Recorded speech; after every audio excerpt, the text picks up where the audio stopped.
अस्सलाम वालेकुम dear student, मैं हूं आपका teacher engineer Badruddin Abro. Dear student, आज मैं फिजिक्स के न्यूमेरिकल्स लेके आया हूं जो पावर, वर्क और एनर्जी पर डिपेंड करते हैं। आइए हम वो कैसे प्रॉब्लम सॉल्व करते हैं। बहुत ही टेस्टों में ये प्रॉब्लम्स आते रहते हैं, तो मैंने सोचा क्यों ना इस पर एक और लेक्चर हम बनाएं ताकि स्टूडेंट को ज़्यादा से ज़्यादा इससे फ़ायदा हो। आइए लेट्स स्टार्ट। पहले हम इस प्रॉब्लम को समझते हैं। 70 kg mass runs up a hill through a height of 3 meter in 2 seconds. His average power output is। अगर एक बॉडी का 70 kg mass है, अगर हम उसको सम हाइट पर यानी कि 3 मीटर्स हाइट पर लेके जा रहे हैं और वो हमें टाइम लग रहा है, जब 3 मीटर कवर कर रहा है वो हाइट पे, तो उसको 2 सेकंड लग रहा है। बताएं कि उस पे हमारा पावर कितना लग रहा है, यानी कि हम पावर मालूम करेंगे। आइए सबसे पहले हम इसकी एक खास पॉइंट समझते हैं। What is a work. Before going to solve this problem we want to clear our basic points. अगर हमारे ये बेसिक पॉइंट्स वर्क, एनर्जी और पावर क्लियर हो जाएंगे तो ये प्रॉब्लम हमें सॉल्व करने में और ज़्यादा ईजी होगी, क्योंकि इसमें थोड़ी ट्रिक्स है। इसीलिए मैंने बेटर समझा कि इसमें थोड़ी सी जो पॉइंट्स हैं वो आपको मैं क्लियर कर दूं। आइए सबसे पहले हम समझते हैं वर्क के बारे में कि वर्क क्या है, इसका यूनिट क्या है और नेगेटिव और पॉजिटिव वर्क कैसे होता है और जीरो वर्क कब होता है। सबसे पहले मैं आपको इसकी डेफिनेशन बताता हूं कि what is a work. Work when force act on a body and the body moves along the direction of the force, then the work is said to be done। अगर जब हम किसी बॉडी पर force apply कर रहे हैं और वो कुछ डिस्टेंस या उसमें डिस्प्लेसमेंट कवर कर रहा है, इसका मतलब है कि हमारा वर्क हो रहा है। डियर स्टूडेंट, आइए हम इसके बारे में और आपको बताता हूं। What is the unit of the work? The joule is the unit of the work. 1 joule is equal to 1 Newton meter।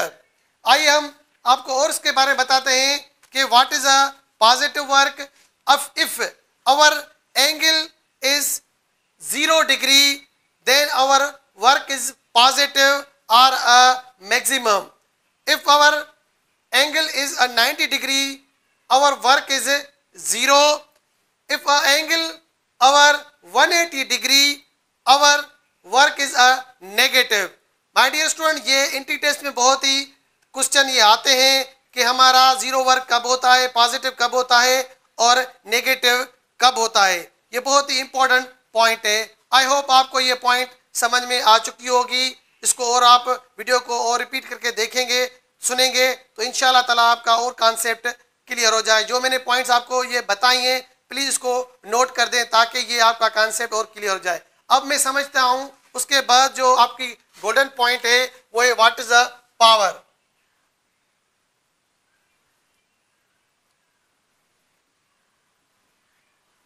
ये इसका वर्क का फार्मूला है। आइए हम पावर को समझते हैं कि what is the power. Power भी बहुत ही इसमें इंपॉर्टेंट है। आइए इसको और डिटेल में हम समझते हैं कि पावर क्या है। पावर की पहले मैं आपको फार्मूला लिख के देता हूं कि what is a power. Power is equal to W upon T। आपको पता होना चाहिए कि पावर क्या है, पावर का यूनिट क्या है। पावर का यूनिट है वाट। आइए हम इसकी डेफिनेशन समझते हैं कि what is a power. The power is defined as per unit time work.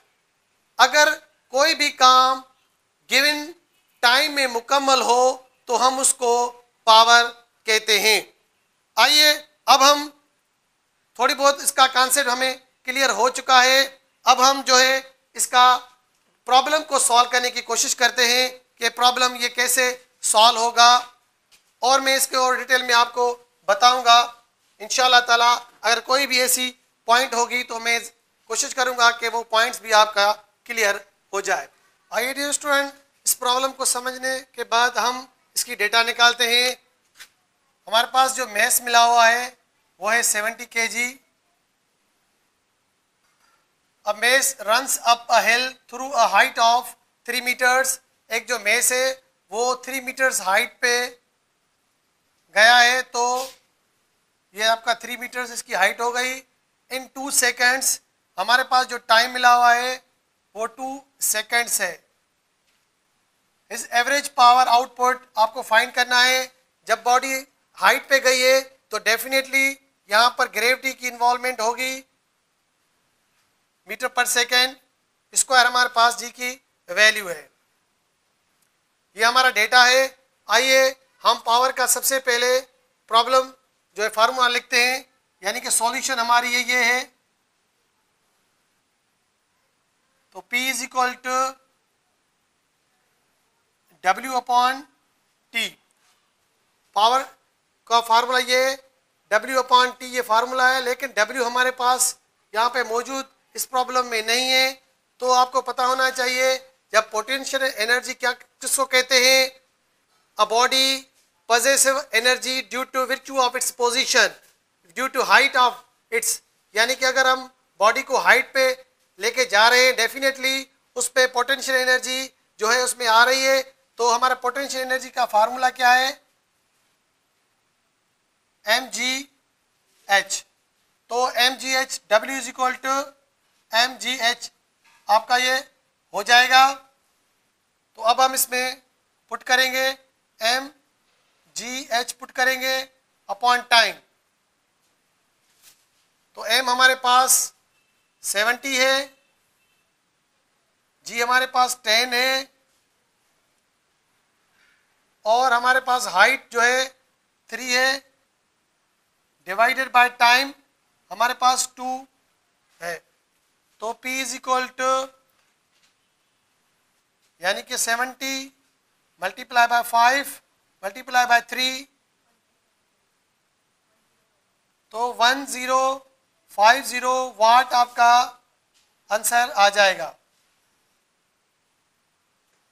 बहुत ही इजी प्रॉब्लम है, लेकिन इसमें थोड़ा ट्रिक्स है। आई होप आपको ये प्रॉब्लम समझ में आ चुका हो। आइए डियर स्टूडेंट, हम रिलेटेड एनर्जी से रिलेटेड एक और प्रॉब्लम समझते हैं। ये बिल्कुल ही पास पेपर में, एनटीएस के पास पेपर में ये क्वेश्चन आया है। आइए हम इसको डिटेल से समझते हैं। सबसे पहले हम इसकी डेटा बनाते हैं। और the consumption of energy to 100 watt bulb is in 4 second is. हमें एनर्जी फाइंड करनी है, कितनी एनर्जी कंजप्शन हो रही है। एक 100 वाट का एक बल्ब है 4 सेकेंड्स में। तो आइए सबसे पहले हम इसकी गिवन डेटा जो हमें मिला हुआ है उसकी डेटा बनाते हैं। हमें जो पावर मिला हुआ है वो है 100 वाट मिला हुआ है। उसके बाद हमें जो टाइम मिला हुआ है वो है 4 सेकंड मिला हुआ है। और हमें मालूम क्या करनी है, एनर्जी। इसीलिए अब हम इसको सॉल्यूशन करते हैं।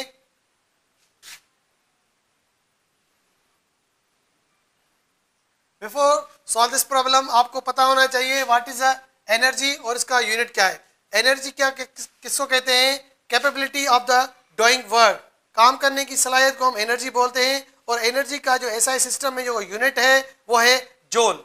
आइए हम पावर का फार्मूला लगते हैं। P is equal to W upon T due to energy. इसी वजह से हमारा अब जो प्रॉब्लम का जो फार्मूला बनेगा E upon T, energy upon T। अब हमें एनर्जी फाइंड करनी है, तो हम इसको एनर्जी को ड्राइव करेंगे। ये एनर्जी को T डिवाइड कर रही है, अगर इक्वल के इस तरफ चली जाएगी तो P इंटू T हो जाएगा इज इक्वल टू E। अब हम इसको प्रॉब्लम की पोजीशन में लिखेंगे, E is equal to P into T। इसमें कोई चेंजिंग्स नहीं आएगी, क्योंकि इसको हमें जो भी फाइंड करनी चीज़ होती है हम हमेशा उसको लेफ्ट हैंड साइड पे रखते हैं। अब हम इस फार्मूले में वैल्यू पुट करेंगे। E is equal to P हमें कितना मिला हुआ है 100, और टाइम हमें 4 सेकंड है। तो हमारा 400 हमारा आंसर जूल हो जाएगा। आई होप आपको ये प्रॉब्लम समझ में आ चुका होगा। अगर आपने हमारे चैनल को सब्सक्राइब नहीं किया है तो प्लीज़ इसको सब्सक्राइब करें, लाइक करें, शेयर करें, ताकि हमारी नई अपलोड की हुई वीडियो आप तक जल्दी से जल्दी पहुंच जाए। आइए डियर स्टूडेंट, हम पोटेंशियल एनर्जी और काइनेटिक एनर्जी के प्रॉब्लम काफ़ी डिटेल से समझे हैं। अब जो हम एक और प्रॉब्लम है हमारे पास वर्क एनर्जी और पावर से रिलेटेड, हमारे पास जो प्रॉब्लम नंबर 3 है, an object of mass 500 gram falls from a height of 2 meter on the ground. If there is no air friction, find the kinetic energy possessed by object just before touch the ground. For example, अगर आपके पास एक object है, आप उसको सम height पे तकरीबन 20 metre height पे लेके गए हैं, तो वहां पर आपकी पोटेंशियल एनर्जी उस ऑब्जेक्ट में है और काइनेटिक एनर्जी उधर जीरो है। जैसे ही आप ऑब्जेक्ट को नीचे ग्रेविटी यानी कि उसको अट्रैक्ट करेगी, उसी तरह इसका क्या होगा कि पोटेंशियल एनर्जी का लॉस होगा और काइनेटिक एनर्जी का गेन होगा। आपको पता होना चाहिए what is the kinetic energy. Energy possessive in a body due to its motion, due to its work is called a kinetic energy, and potential energy possessive in a body due to virtue of its position or change of its position due to height. So इसीलिए जब भी कोई चीज नीचे गिरती है तो loss of the potential energy होती है और गेन ऑफ काइनेटिक एनर्जी होती है। इसीलिए इस प्रॉब्लम को हम समझने की कोशिश करते हैं। सबसे पहले हम इसकी डेटा बनाएंगे। फॉर एग्जांपल, हमारे पास जो मेस मिला हुआ है 500 ग्राम में मिला हुआ है।